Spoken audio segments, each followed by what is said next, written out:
just carrying my books for me. Let me put these away and we can go. And just where do you think you're going, young lady? Just over to the park, Mama.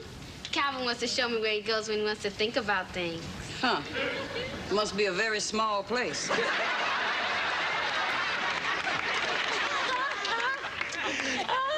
a good one, Mr. Jenkins. Fran, maybe we ought to do this some other time. Goodbye, Mrs. Jenkins. Oh, he's hot. That boy is 16. Actress Regina King has come a long way since her days as Brenda on the classic 80s sitcom 227. Now well praised for her work on screen with Emmys and NAACP awards, Golden Globes, and the coveted Oscar. And she's trying her hand again behind the camera. WGN's Dean Richards talks to her about her directorial debut, One Night in Miami. Wonderful to see you. Congratulations on this. I'm wondering, I mean, have you always wanted to direct? Have you always wanted to be on the other side of the camera, Regina?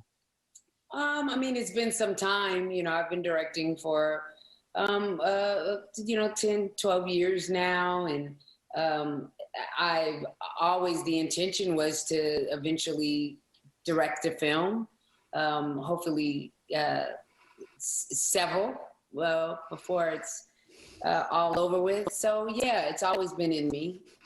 What did you learn something doing this project? I mean, probably the biggest of all the things that you've directed so far, right?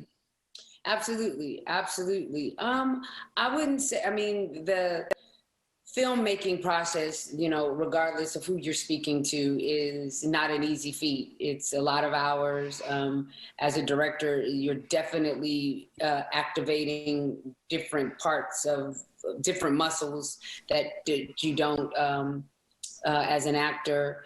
I guess it was more than anything, I was just reminded of just how galvanizing the whole process is, and that your chances for success are greater when you are moving forward collectively, having a collective goal.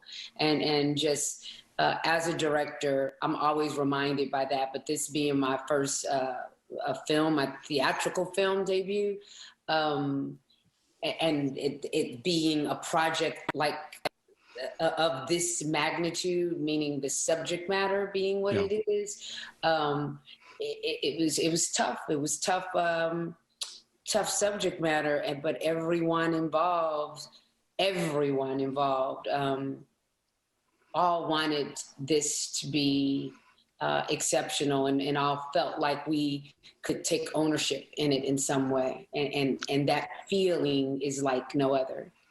What do you think is the significance of this historic night back in 1964? Well, I mean, as you know, we know that this is an imagination of what of a real night that happened, right? And I think what makes this so significant is what Kemp Powers, the writer, did. He found a way to take four men who are icons, who are larger than life, and humanize them, like take all of the titles away. And we as an audience are getting the opportunity to just look at them as men first. And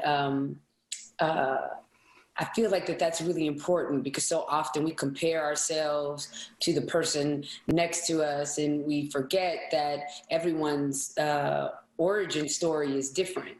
And even with different origin stories, we do have a lot of similarities, and those similarities are vulnerability, being vulnerable, of having fears. And when you see it through the eyes and voice, those feelings, those emotions through the eyes of iconic figures, it's impactful.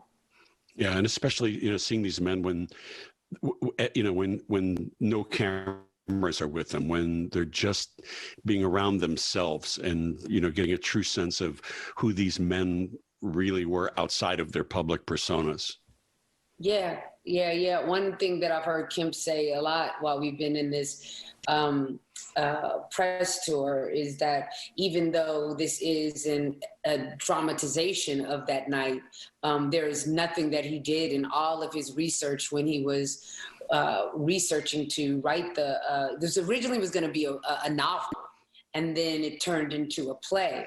But there was nothing that he did that was dishonest to who those men were and who they were to him. So, for example, while Malcolm was hosting the party, it's not like Malcolm was bringing in strippers. That would not have been authentic. And so, again, while it is a dramatization, it is all rooted in truth as far as who they are.